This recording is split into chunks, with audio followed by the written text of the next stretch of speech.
Hello everyone, this is Ayushi and I am back with Psychology Lecture Series for Class 11. हम chapter 1 What is Psychology के बारे में पढ़ रहे हैं, जिसके पिछले पार्ट में हमने पढ़ा था कि साइकोलॉजी का डेवलपमेंट वेस्टर्न कंट्रीज में कैसे हुआ था। इसके पार्ट 3 में हम पढ़ेंगे कि साइकोलॉजी का डेवलपमेंट इंडिया यानी भारत के अंदर किस प्रकार से हुआ था। फर्स्ट ऑफ ऑल हम ये जानेंगे कि जैसे कि हमने देखा था कि साइकोलॉजी का जो डेवलपमेंट वेस्टर्न कंट्रीज में हुआ था वो फिलॉसफी से हुआ था, यानी कि साइकोलॉजी फिलॉसफी का ही एक पार्ट था। लेकिन इंडिया में जो साइकोलॉजी डेवलप हुई थी वो फिलॉसफी से नहीं निकली थी। इंडियन साइकोलॉजी का जो मेन फोकस था वो था मेंटल प्रोसेसेस, यानी हमारी दिमागी प्रतिक्रियाओं के ऊपर, हमारे माइंड के ऊपर, हमारे शरीर के रिलेशंस के बारे में, जो हमारे शरीर के संबंध होते हैं हमारे दिमाग से उनके बारे में, और अन्य प्रकार की मानसिक प्रतिक्रियाएं जैसे सोचना, समझना, ध्यान देना और प्रॉब्लम्स को सॉल्व करना। साइकोलॉजी का जो डेवलपमेंट है इंडिया में वो वेस्टर्न साइकोलॉजी से ही प्रभावित है या डोमिनेटेड है। यानी कि वेस्टर्न कंट्रीज में जिस प्रकार से साइकोलॉजी चल रही है, जिस प्रकार से डेवलप हुई है, इंडिया में भी उसी प्रकार से लोग उसको फॉलो करते हैं। नेक्स्ट है मेजर डेवलपमेंट्स, यानी इंडिया के अंदर साइकोलॉजी की फील्ड में क्या-क्या जरूरी चीजें हुई हैं। So first of all India में जो साइकोलॉजी का उत्थान था वो कैलकाटा यूनिवर्सिटी से हुआ था, जहाँ पे डिपार्टमेंट ऑफ साइकोलॉजी शुरू हुई थी। इनका जो फर्स्ट सिलेबस था डेवलपमेंट ऑफ साइकोलॉजी का वो था एक्सपेरिमेंटल साइकोलॉजी में, यानी कि इनका मेन जो फोकस था वो एक्सपेरिमेंट्स के ऊपर था। और यहीं पे साइकोलॉजी की पहली लैब की स्थापना हुई थी 1915 में। कैलकाटा यूनिवर्सिटी ने अपना पहला साइकोलॉजी का डिपार्टमेंट शुरू किया था 1916 में, और इन्होंने दूसरा डिपार्टमेंट अप्लाइड साइकोलॉजी का शुरू किया था 1938 में।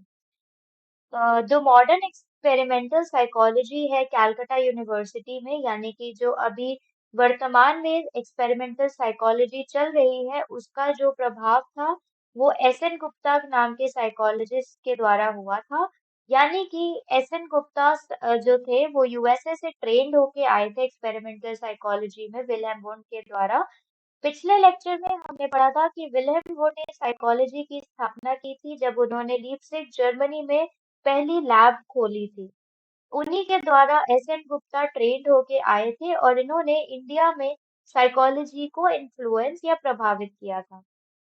प्रोफेसर जी बोस एस एन गुप्ता की तरह ही फ्रॉइडियन साइको एनालिसिस में ट्रेंड होके आए थे, जिन्होंने इंडिया में साइकोलॉजी को डेवलप किया था। फ्रॉइडियन साइको एनालिसिस के बारे में हमने ब्रीफ में जाना था कि ये अनकॉन्शियस चीजों पर फोकस करता है, जिन चीजों के बारे में हमें जानकारी नहीं होती है। प्रोफेसर बोस ने 1922 में इंडियन साइको एनालिटिकल एसोसिएशन शुरू किया था, जहां पे वो साइको एनालिसिस की पढ़ाई करवाते थे या करते थे। साइकोलॉजी डिपार्टमेंट की जो दो मेजर यूनिवर्सिटीज है वो है मैसूर और पटना, जहाँ पे साइकोलॉजी के शुरुआती सेंटर्स स्थापित किए गए थे साइकोलॉजी को पढ़ाने के लिए। दो सेंटर्स और हैं एक्सीलेंस के, जहाँ पे साइकोलॉजी की स्टडी बहुत ज्यादा प्रोमिनेंट है और बहुत अच्छे तरीके से कराई जाती है। इनको यूजीसी का भी सपोर्ट मिला है। ये दो यूनिवर्सिटीज हैं, उत्कल यूनिवर्सिटी भुवनेश्वर में और दूसरी है यूनिवर्सिटी ऑफ इलाहाबाद। इन दोनों जगहों पे साइकोलॉजी की जो पढ़ाई है वो काफी डेवलप्ड फॉर्म में लोग बच्चों को पढ़ाई जाती है। नेक्स्ट है दुर्गानंद सिन्हा का इन्फ्लुएंस या उनका कंट्रीब्यूशन। दुर्गानंद सिन्हा जो है उनको साइकोलॉजी का पायोनियर कहा जाता है इंडिया में। इन्होंने इंडिया में साइकोलॉजी का डेवलपमेंट किया था। इन्होंने एक बुक लिखी थी जिसका नाम था psychology in a third world country. Third world country से इनका मतलब था इंडिया। थर्ड वर्ल्ड इसलिए कहा जाता है क्योंकि थर्ड वर्ल्ड को हम डेवलपिंग कंट्रीज को बताते हैं। तो इनकी बुक का नाम था psychology in a third world country the Indian experiment, जो इन्होंने 1986 में लिखी थी। इन्होंने इस किताब के अंदर साइकोलॉजी के डेवलपमेंट के 4 स्टेजेस बताए थे, जिसमें पहला स्टेज था जो था वो इंडिपेंडेंस या आजादी तक का था, यानी 1947 के पहले। इस फेज में मेजर फोकस जो था एक्सपेरिमेंटल साइकोलॉजी का था, जैसे हमने लास्ट स्लाइड में देखा था कि एक्सपेरिमेंटल साइकोलॉजी कैलकाटा यूनिवर्सिटी में स्थापित हुई थी। इसीलिए एक्सपेरिमेंटल साइकोलॉजी पे ज्यादा फोकस था। दूसरा साइको एनालिटिक पे फोकस था जो बोस जी ने किया था। नेक्स्ट है इंडिया में साइकोलॉजिकल टेस्टिंग रिसर्च के बारे में भी फोकस किया गया था।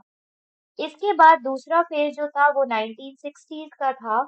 इस फेज में इंडिया में साइकोलॉजी बढ़ गई और साइकोलॉजी की अलग अलग ब्रांचेस के बारे में लोग पढ़ने लगे, यानी कि clinical psychology, counselling psychology, sports psychology, जो अलग अलग प्रकार की साइकोलॉजीज होती हैं उनके बारे में लोग पढ़ने लगे। साइकोलॉजिस्ट जो थे उन्होंने अपनी ये डिजायर जताया कि उनको इंडिया के अंदर एक इंडियन आइडेंटिटी चाहिए, यानी कि वो केवल वेस्टर्न कंट्री से चीजों को बोरो नहीं कर सकते थे। उनको इंडियन परिस्थितियों के हिसाब से अपनी सिचुएशंस को डेवलप करना था और उसी हिसाब से साइकोलॉजी का डेवलपमेंट करना था। इसके बाद जो थर्ड फेज आया वो था 1960s के बाद का फेज। इस फेज में इंडियन साइकोलॉजी जो था वो प्रॉब्लम ओरिएंटेड रिसर्च के ऊपर फोकस करता था, यानी कि साइकोलॉजिस्ट जो थे वो लोगों की प्रॉब्लम्स पे फोकस करते थे और उनको सॉल्व करने के लिए काम करते थे। इस स्टेज में साइकोलॉजिस्ट इंडियन समाज या भारतीय सामाजिक परिस्थितियों को देखते थे और उसके हिसाब से ही अपनी साइकोलॉजी की थ्योरीज बनाते थे। इसके बाद जो लास्ट स्टेज था वो 1970s का था। इस स्टेज को हम इंडिजिनाइजेशन कहते हैं। इस फेज में वेस्टर्न साइकोलॉजी का जो इंडिया में प्रभाव था उसको खत्म कर दिया गया था और इंडियन साइकोलॉजिस्ट अपनी सामाजिक परिस्थितियों के हिसाब से साइकोलॉजी का डेवलपमेंट करने लगे। इस दौरान उन्होंने इंडिया में जो उनके सामाजिक जो ट्रेडिशनल टेक्स्ट थे उनको इस्तेमाल करके साइकोलॉजी की थ्योरीज स्थापित की। इसीलिए इसको इंडिजिनस साइकोलॉजी यानी भारतीय समाज को फोकस करते हुए बनाई हुई साइकोलॉजी कहा जाता है। नेक्स्ट है कि साइकोलॉजी का जो डेवलपमेंट इंडिया के अंदर है वो अभी भी चल रहा है, वो खत्म नहीं हुआ है। साइकोलॉजी इंडिया में बहुत प्रभावित हो गई है और इसने बहुत इम्पोर्टेंट कॉन्ट्रीब्यूशंस किए हैं। इसके साथ साथ इंडिया में साइकोलॉजी में नए नए रिसर्चेस हुए हैं जो लोगों की प्रॉब्लम्स को सॉल्व करने के ऊपर फोकस करते हैं और कई हद तक सॉल्व भी कर पाते हैं। इंडिया में साइकोलॉजी कई प्रोफेशनल फील्ड्स में इस्तेमाल की जाने लगी है, जैसे कि जो साइकोलॉजिस्ट हैं उनको प्रोफेशनल्स की तरह देखा जाता है। वो कई प्रोफेशनल जगहों पे काम करते हैं, जैसे हॉस्पिटल्स, ऑर्गेनाइजेशंस, एडवर्टाइजिंग डिपार्टमेंट्स, जहाँ पे वो लोगों के बढ़ोतरी के लिए और उनकी भावनाओं को बेहतर करने के लिए काम करते हैं। इस टॉपिक से रिलेटेड अगर आपको कोई भी डाउट्स या क्वेरीज हैं तो आप क्वेश्चंस कमेंट सेक्शन में पूछ सकते हैं। साइकोलॉजी से रिलेटेड ऐसी ही एजुकेशनल वीडियोस के लिए गुरुकुल चैनल को सब्सक्राइब करना ना भूलें।